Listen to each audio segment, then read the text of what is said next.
Alright, we've got two systems out there right now. We've got the first one in the Pacific Ocean, and that has got a 90% chance of formation within the next 7 days.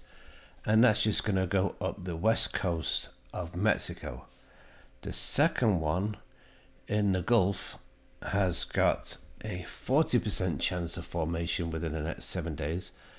But that's not going to come anywhere near us or the United States. It's probably going to go into Mexico as well on the east side. So Mexico are going to get a double hit. One on the west and one on the east.